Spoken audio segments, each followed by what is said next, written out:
Clint Eastwood walked into the courtroom, calm as ever, while the corrupt mayor smirked, thinking he had already won. The judge barely looked up. The jury seemed unsure. It was a rigged game, or so they thought. But when Clint leaned forward and spoke, the whole room went silent, because what he said next, it changed everything. Stay till the end, because this showdown will leave you speechless. All right, before we dive into this crazy story, do me a favor. Subscribe and tell us where you're watching from.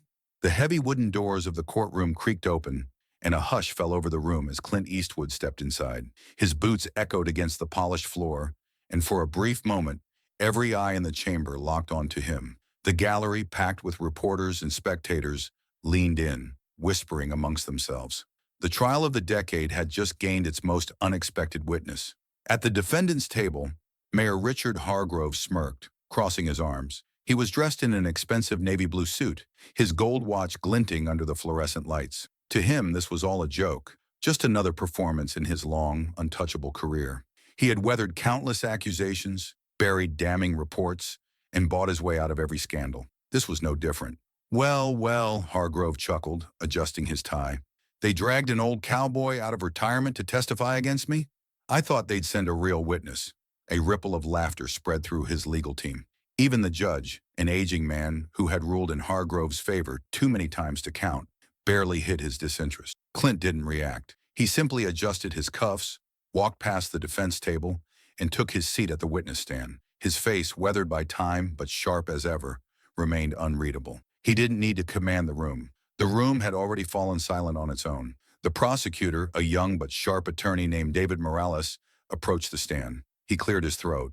But before he could even ask the first question, Hargrove interrupted. Before we waste the jury's time, Hargrove called out, can we clarify exactly why we're listening to this relic from the past? What could he possibly know about my so-called corruption? Chuckles echoed from the defense table again, but Clint didn't flinch. Instead, he leaned forward, resting his forearms on the stand, his steely gaze locked onto Hargrove. The smirk on the mayor's face twitched ever so slightly. You're right about one thing, son, Clint said, his voice low, deliberate. I do remember the past. See, the past has a funny way of catching up with men like you. The air in the courtroom shifted. The gallery, once filled with quiet murmurs, went dead silent. Hargrove scoffed. Is that a threat? Clint shook his head. No, just a fact. And by the time I'm done talking, no one in this courtroom's going to be laughing with you. The tension in the room was thick. Even the judge leaned forward slightly. Hargrove's smirk faltered for the first time. The game had just changed. He just didn't know it yet. The defense attorney, a slick, sharp-eyed man named Vincent Carrington, adjusted his cufflinks and strode confidently toward the witness stand. His tailored suit was a little too crisp, his smirk a little too self-assured. He wasn't just representing Mayor Richard Hargrove, he was his attack dog, ready to tear Clint Eastwood apart. Mr. Eastwood, Carrington began, his voice dripping with condescension, you've had quite the career. A long and illustrious one, some might say. But correct me if I'm wrong, you're an actor, aren't you? Clint tilted his head, unreadable as ever. That's right. Carrington nodded, turning to the jury as if he had already won. An actor, a storyteller, someone who spent a lifetime pretending to be other people. Would you say that's fair? Clint didn't blink. I'd say I get paid to make people believe in what I do. You'd know a thing or two about that, wouldn't you, son? A few people in the gallery chuckled. Even the jury shifted. Sensing the weight of Clint's words, Carrington's jaw tightened, but he pressed on. You've made quite the accusation against my client, that he's corrupt, that he's taken bribes, sold city property illegally. But tell me, Mr. Eastwood, do you have any real evidence? Or are we all just supposed to take your word for it because you once played a cowboy? Hargrove chuckled at the defense table, leaning back as if he'd already won. The judge remained impassive, but Clint caught the way the jury members exchanged glances. They had heard the rumors. They wanted to believe them, but without proof, it was just that, rumors. Clint exhaled slowly, shaking his head. You know, he said, his voice low and calm, I was going to keep this simple. Stick to the facts. Let the jury decide for themselves. But you're right about one thing. Carrington raised an eyebrow. And what's that? Clint finally looked up, locking eyes with the defense attorney. His lips curled into a smirk. I do love a good story, Clint said. So let me tell you one. The courtroom went dead silent. Even the judge leaned forward, intrigued. Hargrove's smirk faded as Clint leaned back in his chair, ready to speak. The jury wasn't just listening anymore. They were hooked. The tension in the courtroom was thick, every eye fixed on Clint Eastwood as he leaned forward in his chair. He had everyone's attention now. Jurors, reporters, even the judge. But the only person who wasn't amused was Mayor Richard Hargrove. Clint tapped his fingers on the witness stand. "Now, I ain't the kind of man to speak without proof," he said. "And since I know you fine folks here prefer hard evidence over a good old-fashioned story, I brought something special." Hargrove scoffed, shaking his head. His lawyer, Vincent Carrington, smirked. "Your Honor, this is a waste of time. Mr. Eastwood may be a fine entertainer, but he's hardly a credible witness. Unless he has actual evidence." Clint reached into his pocket and placed a small black USB drive on the table. The courtroom fell silent. Carrington frowned. "What is that?" Clint tilted his head.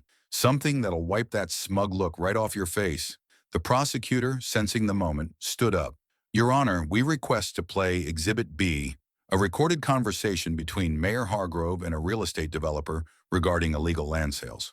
Judge Wilkins adjusted his glasses. "Is this evidence authenticated?" The prosecutor nodded. "Certified by the district attorney's office." The judge turned to Carrington. "Do you object?" Carrington hesitated, glancing at Hargrove. The mayor clenched his jaw, but after a long moment, he exhaled sharply and nodded for Carrington to let it through. "Proceed," the judge ruled. A bailiff took the USB, plugged it into the courtroom sound system, and pressed play. A scratchy recording filled the courtroom. At first there was silence, then a low chuckle. Hargrove's voice. "Look, I don't care how we do it. You want the contract, you pay the fee. Keep your mouth shut, move the cash through the foundation, and it's yours." A gasp rippled through the courtroom. The jury exchanged wide-eyed glances. The voice continued, more impatient this time. "You think I give a damn about permits? You want the land or not? 5 million. Untraceable. If not, I'll find someone else." Clint sat back, watching Hargrove's face shift from smug confidence to barely concealed panic. The mayor's fingers gripped the table so hard his knuckles turned white.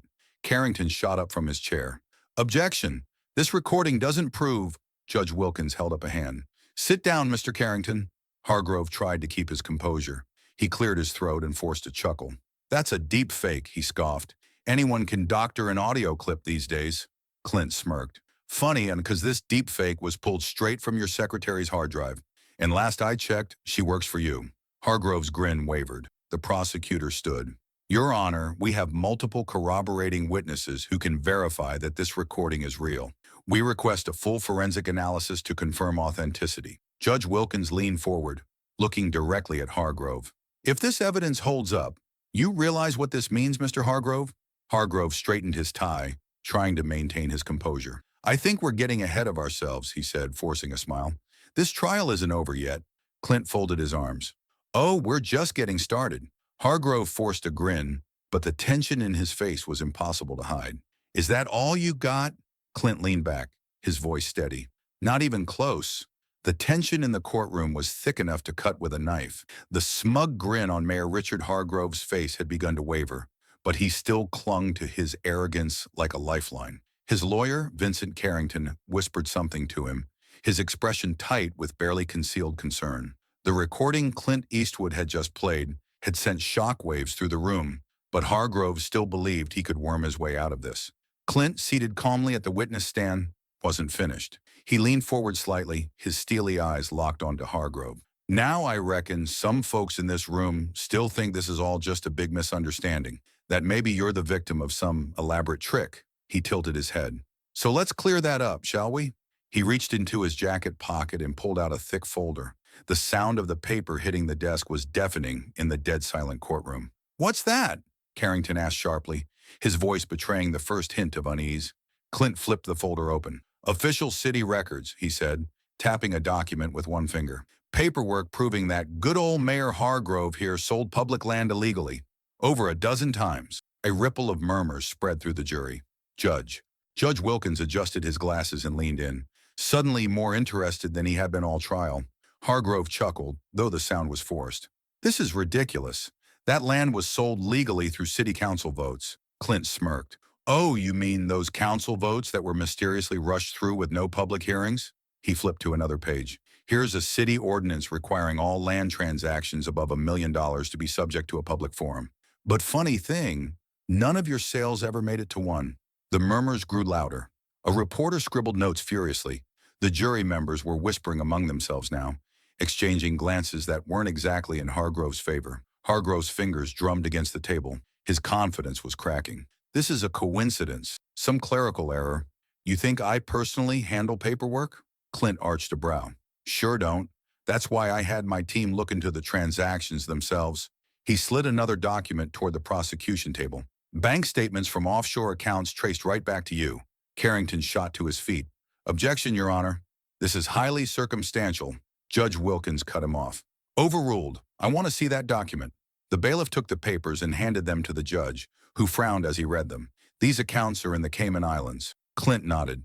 Yep, that's where the bribes got laundered. The courtroom erupted into gasps. Hargrove's jaw clenched. His face, usually a picture of arrogance, was pale now. His lawyer was whispering furiously, his hand gripping Hargrove's shoulder like a lifeline. The prosecutor finally stood. Your Honor, this is direct proof of illegal land sales and financial misconduct. I'd like to request an immediate review of these documents by a forensic accounting team. Judge Wilkins nodded. Granted. Hargrove, realizing how deep in trouble he was, tried to regain control. He forced a chuckle and leaned back in his chair. You all act like this is some kind of smoking gun. It's just paperwork. Without context, it means nothing. Clint leaned forward, his expression as calm as ever. That's a mighty big gamble, son. But I gotta ask. He let the words hang in the air before delivering the final blow. Getting nervous yet? Hargrove swallowed hard, his confidence slipping fast. Clint smirked, knowing the fight was only beginning. The pressure inside the courtroom was suffocating. Mayor Richard Hargrove, once the most powerful man in the city, sat rigidly in his chair, his face a mask of barely restrained fury. The walls were closing in on him, and he knew it. But if there was one thing a corrupt politician knew how to do, it was squirm out of tight spaces.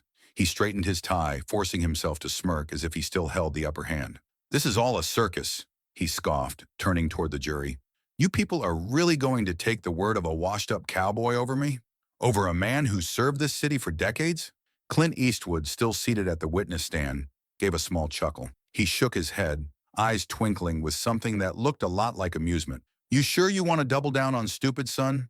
The jury members exchanged glances, their expressions shifting from uncertainty to suspicion. Hargrove was sweating, and they could see it. The prosecutor, a sharp-eyed woman named Rachel Torres, took the opportunity to step forward. Mayor Hargrove, are you officially stating, under oath, that all of Mr. Eastwood's claims are false? Hargrove sat up straighter, forcing confidence into his voice. That's exactly what I'm saying. Every word out of his mouth is a lie. Clint smirked and leaned back, crossing one leg over the other like a man who had already won. Torres nodded slowly, flipping through her legal pad. So, you're also denying that you accepted bribes? Of course, Hargrove said firmly. You're denying that you laundered money through offshore accounts? Obviously. And you're denying that you sold public land illegally for personal profit? Hargrove gritted his teeth. Yes, all of it. Torres glanced toward Clint, who tilted his head, as if waiting for something. Then she looked back at the judge. Your Honor, I'd like to introduce new evidence to the court. Hargrove's lawyer shot up. Objection. Overruled, Judge Wilkins said, clearly intrigued. Let's see what you've got. Torres turned toward Clint. Mr. Eastwood, would you like to do the honors? Clint gave her a nod, then turned to the prosecution table. His voice was steady, calm, and full of quiet confidence. Time to roll the next tape. The bailiff carried a laptop over to the judge's bench.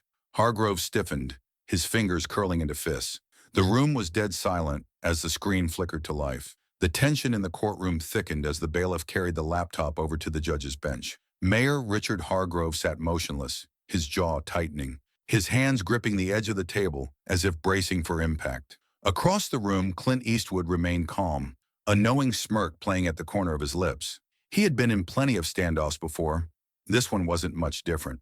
Rachel Torres, the sharp-eyed prosecutor, approached the judge's bench.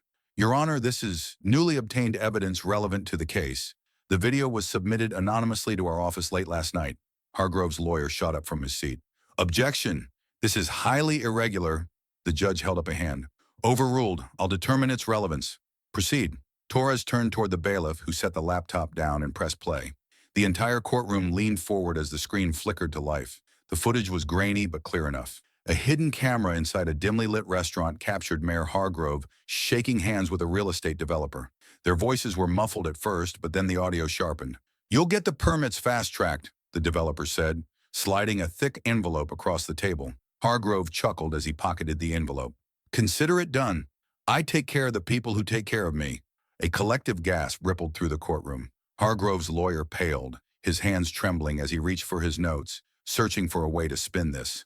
The jury members exchanged stunned looks, their earlier hesitation vanishing in an instant. Even the judge, who had remained impartial throughout the trial, now leaned in with a hardened expression. "Pause the video," Torres instructed. The screen froze on a still image of Hargrove tucking the envelope inside his jacket, his smirk unmistakable. She turned to face the jury.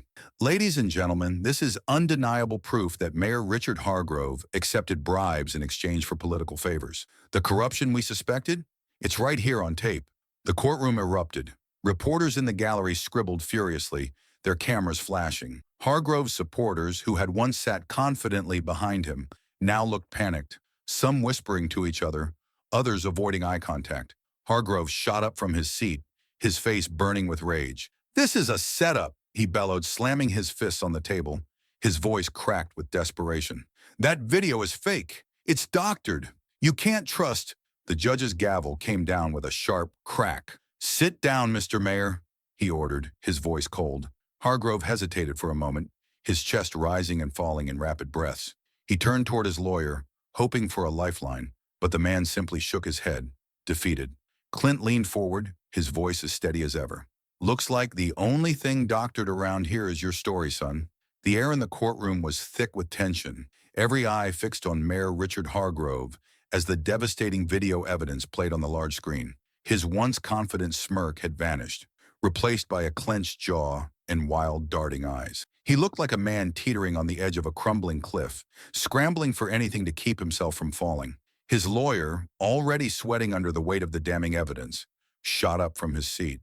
"Your Honor, I request an immediate recess." His voice wavered, barely masking the desperation beneath it. "This footage was introduced without proper verification. We need time to assess its authenticity." Judge Whitaker, an imposing figure with silver hair and a sharp gaze, shook his head. "Request denied," he said firmly. "The prosecution provided the footage legally, and given its relevance, we will proceed without delay." Hargrove's lawyer tried again. "Your Honor, at least allow us a private discussion with the jury." "Denied," the judge repeated, cutting him off with a glare. "I suggest you focus on a defense instead." The murmurs in the courtroom grew louder. Reporters in the gallery typed furiously, their cameras flashing as they documented the downfall of a man who, only days ago, had seemed untouchable. Hargrove's breathing grew shallow as he turned toward his lawyer. "Do something," he hissed. "There's nothing I can do," the lawyer muttered under his breath. "They've got you." Clint Eastwood, sitting calm and steady on the witness stand, remained silent. He didn't need to gloat. Hargrove was already unraveling, and the whole world was watching. The prosecutor, Rachel Torres, stood and adjusted her blazer, her expression one of quiet satisfaction. She stepped forward slowly, deliberately, like a hunter cornering its prey. "Mr. Hargrove," she said smoothly, flipping through her notes, "you've maintained your innocence throughout this trial. Is that correct?" Hargrove swallowed hard. "Yes," he said, voice hoarse. "And you claim that this video is falsified, correct?" Hargrove straightened his tie. "Absolutely, it's a fabrication." Torres raised an eyebrow and glanced at the jury. "Then let me ask you something, Mr. Hargrove."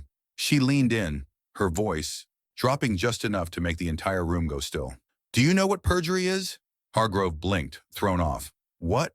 "Perjury," Torres repeated, stepping closer. "The act of knowingly lying under oath. A felony. You see, Mr. Hargrove, if this video is a fabrication, then that means someone went to extreme lengths to digitally recreate your voice, your mannerisms, and—" She pointed to the screen, where the video was paused on Hargrove stuffing cash into his jacket pocket. "That exact suit you're wearing today," the jury whispered amongst themselves. The reporters leaned forward. The judge watched with keen interest. Hargrove licked his lips. "This is absurd." Torres turned toward the bailiff. "Would you please distribute the sworn affidavits from 3 forensic video analysts confirming the authenticity of this footage?" The bailiff nodded and began passing folders to the jurors. Hargrove shifted in his chair, gripping the table as if it could anchor him. He looked over at Clint, who simply met his gaze with a calm, unwavering stare. No words, just quiet, unshakable certainty. Hargrove's hands trembled slightly. His mind was racing, calculating, desperate for an escape route. The courtroom fell silent as Torres stepped closer. Mayor Hargrove, do you really want to continue this testimony? Because after today, perjury will be the least of your problems. The tension in the courtroom was suffocating. Hargrove sat hunched forward, sweat glistening on his forehead as the weight of the trial pressed down on him like a boulder. His once cocky demeanor was gone, replaced by something desperate, something dangerous.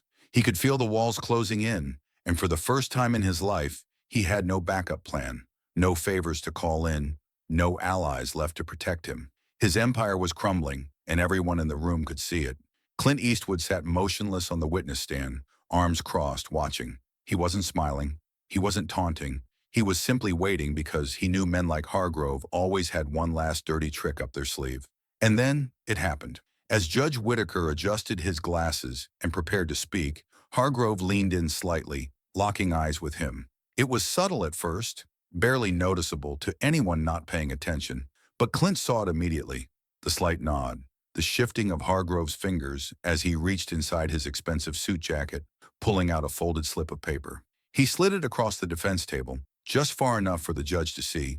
A bribe. The entire jury caught the movement. The spectators gasped. Even the reporters, normally whispering into their recorders, went silent as they realized what was happening. Judge Whitaker's face darkened instantly. His lips pressed into a thin, hard line as he glared at Hargrove with pure disgust. Without a word, he reached for his gavel, raising it high before slamming it down so hard it echoed through the courtroom like a gunshot. "That's it," the judge boomed, his voice filled with unrestrained fury. "We're done here. Bailiff, take this man into custody." Hargrove's head snapped up, eyes wide. "Wait, you don't understand." The bailiffs were already moving, their hands resting on their holsters as they approached. The courtroom had turned into chaos, voices overlapping, cameras flashing wildly. The jury whispered among themselves, but their expressions said it all. Whatever sympathy Hargrove had left was completely gone. "You're making a mistake," Hargrove yelled, his voice cracking. I can explain." Clint leaned back in his seat, watching the mayor unravel. He'd seen this before. The moment when a man who thought himself invincible finally realized he wasn't. And then, in a split second, Hargrove did something no one expected. Instead of surrendering, instead of accepting that it was over, he bolted. 1 second, he was at the defense table, sweating bullets, and the next he was running. He shoved his chair back so violently that it nearly tipped over. Papers flew off the table as he turned, sprinting toward the double doors at the back of the courtroom. Gasps filled the air as people scrambled out of his way. "Stop him!" the judge bellowed. The bailiffs lunged forward, but Hargrove was fast. Too fast. He was already halfway to the door, pushing through stunned reporters, his expensive shoes slipping against the polished tile.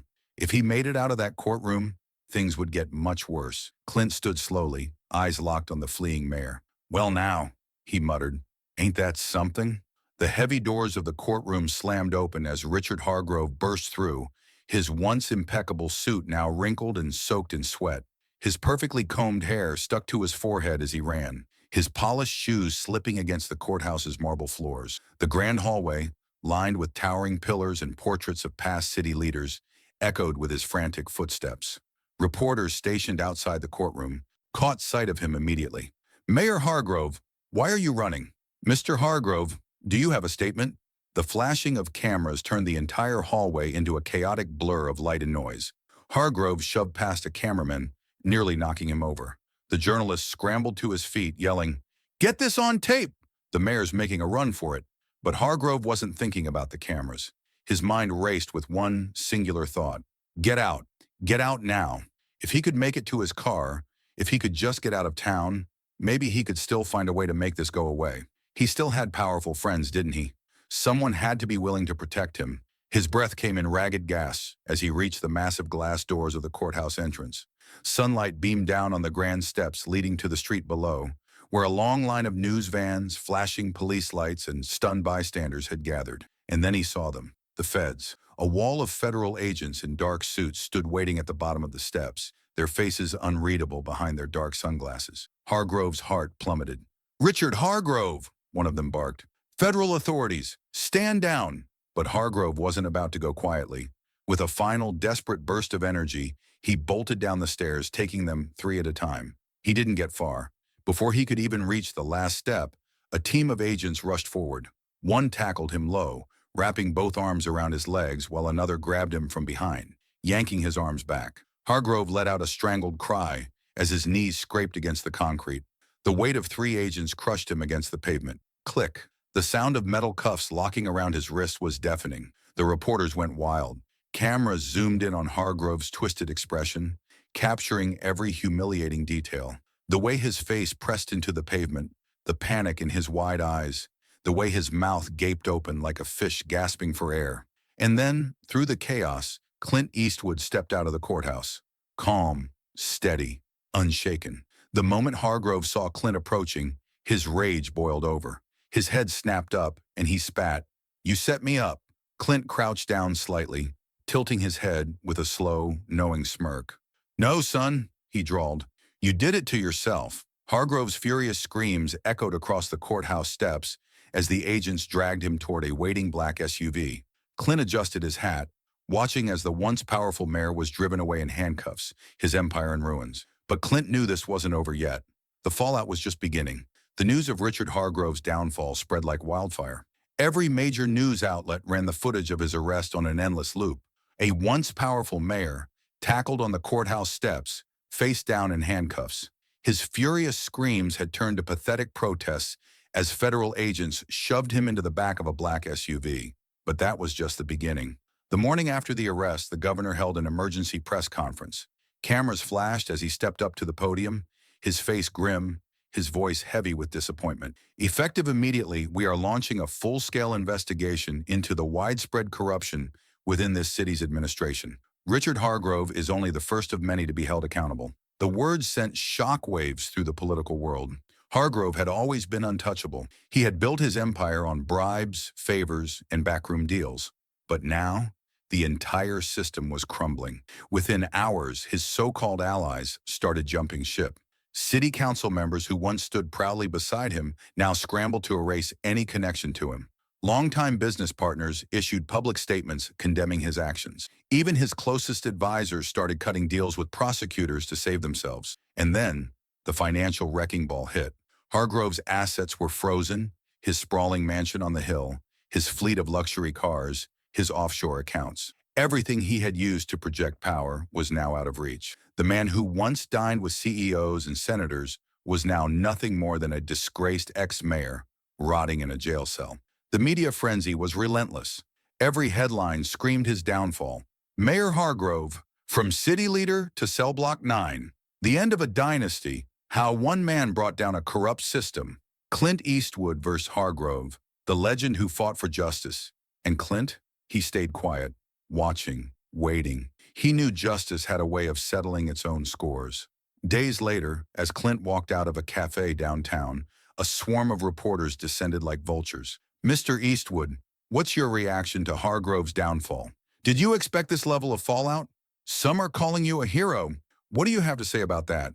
Clint adjusted his hat, exhaled slowly, and finally turned to face the cameras. A young journalist pushed forward, shoving a mic toward him. "Mr. Eastwood," she asked, "any final words for Richard Hargrove?" Clint's lips curled into a knowing smirk. He tipped his hat slightly, his voice calm, steady, and full of that signature grit. "Justice always finds its way home." The cameras flashed, capturing Clint's last words. Meanwhile, across town in a cold prison cell, Richard Hargrove sat on a hard cot, watching the press conference on a tiny TV. His hands clenched into fists, his jaw tightened, but he knew. His legacy was gone, and Clint Eastwood had made sure of it. Richard Hargrove sat in the cold, metal courtroom chair, his once pristine suit now wrinkled, his tie loosened as if it were choking him. Just weeks ago, he was the most powerful man in the city. Now he was just another disgraced politician waiting for a verdict that was already written in stone. The judge's gavel slammed against the desk, echoing through the courtroom. "Richard Hargrove, you have been found guilty on all counts: bribery, fraud, abuse of power, and obstruction of justice. Given the overwhelming evidence, this court sentences you to 25 years in federal prison." A murmur swept through the crowd, followed by gasps, whispers, and the flashing of news cameras. Hargrove didn't move, didn't blink, didn't even breathe. 25 years. His lawyer leaned in, whispering frantically, "We can appeal this, sir. We still have—" Hargrove cut him off with a dead-eyed stare.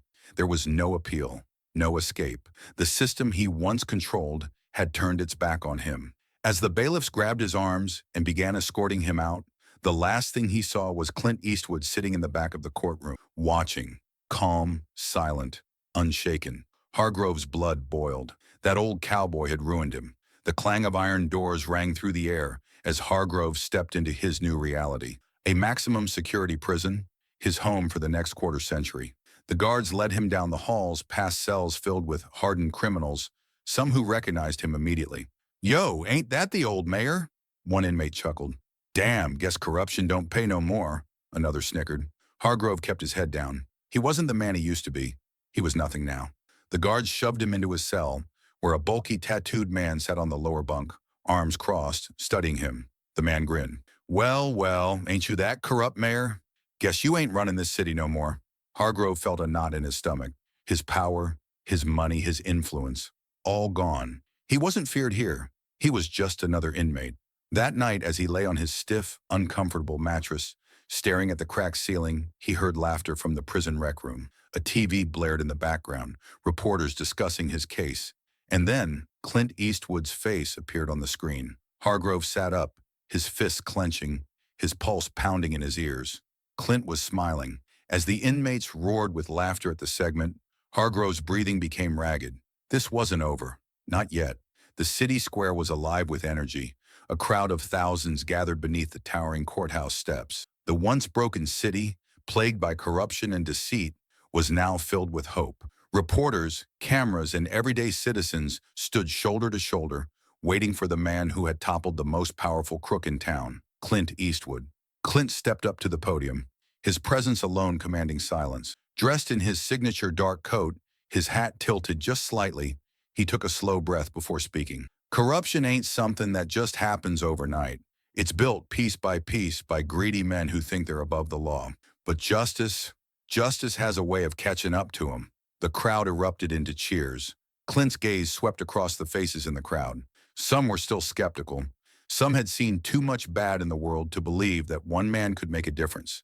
But most of them, they believed. Reporters shoved microphones forward, desperate for one last word from the man who had shaken the system. "Mr. Eastwood, after everything you've done, what's next for you?" one journalist called out. Clint smirked, adjusting his hat. "I never did any of this for the headlines, son. Just doing what's right."